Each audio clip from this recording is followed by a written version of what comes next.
खबर है जहां कांग्रेस प्रत्याशी राहुल कांसवा ने जी राजस्थान से खास बातचीत की और कहा कि इस बार चुनाव में सामंतवादी अहंकार और जनता के स्वाभिमान की लड़ाई है। जनता की किस्मत का फैसला कोई एक व्यक्ति नहीं कर सकता। और आइए बताते हैं क्या कुछ कहा राहुल कांसवा ने। द्वंद्व कहां तक पाला जाए, फेंक जहां तक भाला जाए, कविता की ये लाइनें अब चूरू संसदीय क्षेत्र में चर्चित हो रखी हैं। हमारे साथ हैं राहुल कांसवा जो सांसद रहे हैं 2 बार, उनसे बात करते हैं। राहुल जी, आपके सामने मुकाबला भाले से है इस बार, क्या हाथ भाले को रोक पाएगा? देखिए, ये कोई खेल का मैदान नहीं जहां भाले और गिंडी की बात करी जाए। ये जीता जागता एक लोकसभा क्षेत्र के चुनाव है जो 25 लाख के लगभग की आबादी, 22 लाख के लगभग के वोट अपनी एक आवाज़ को चुनने वाले हैं, जो दिल्ली में जाके लोकसभा के अंदर उनके मुद्दों को उठाएगी, उनके डेवलपमेंट के बारे में बात करेगी और आपके सुख दुख में काम आने वाली आवाज़ की बात है। तो ये कोई प्लेग्राउंड नहीं जहाँ पे हम भाला या गिंडी फेंकने की बात करें।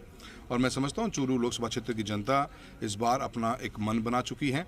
वो उस व्यक्ति का साथ देना चाहेगी जो उसके बीच में रहा, उसके सुख दुख में शामिल हुआ, उसकी 98% की अटेंडेंस रही पार्लियामेंट के अंदर, उसने स्टेट लेवल से बेहतरीन क्वेश्चंस उठाए हैं, डिबेट्स में पार्टिसिपेट किया है और क्षेत्र के हर उस मुद्दे को टच करने की कोशिश की जो मुद्दा किसान से संबंधित था। किस बात की लड़ाई है इस बार चूरू में? क्या कांग्रेस बीजेपी की लड़ाई है, मोदी गैर मोदी की लड़ाई है, या फिर सामंतवाद गैर सामंतवाद की लड़ाई है, या जन्म मरण परण में लोगों के साथ आने जाने वाले की और दूर रहने की लड़ाई? देखिए, जनता के स्वाभिमान की लड़ाई है। जनता ये महसूस करती है कि जब लोग हमारे बीच में रह के हमारा काम कर रहे हैं, जब हम निराश नहीं हैं, हम कोई आवाज़ नहीं उठा रहे, तो कोई एक व्यक्ति कैसे फैसला कर सकता है कि इस आवाज़ को दबाया जाए।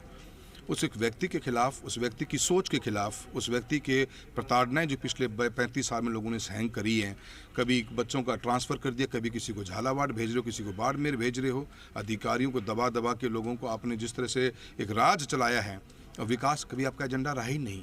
तो लोगों की लड़ाई कहीं ना कहीं उसको लेकर है और मैं ये मानता हूँ कि इसका बहुत अच्छा जवाब इस बार चुनाव में मिलेगा।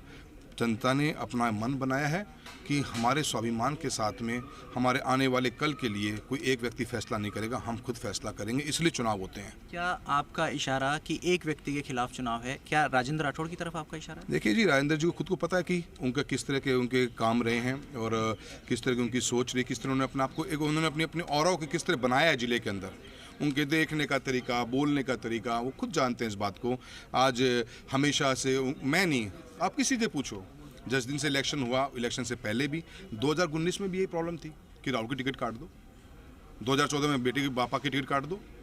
ये 15 साल से है, जब से उनके जीवन में वो केस आया है, तब से उससे उभर नहीं पाए हैं। उनको ही जवाब देना पड़ेगा कि आपको अल्टीमेटली प्रॉब्लम क्या थी, क्या प्रॉब्लम थी आपको 15 साल से। चुनाव तो मैं कभी लड़ता नहीं चूरू के अंदर एमएलए का, न कभी वो एमपी की टिकट मांगते हैं, फिर प्रॉब्लम क्या थी।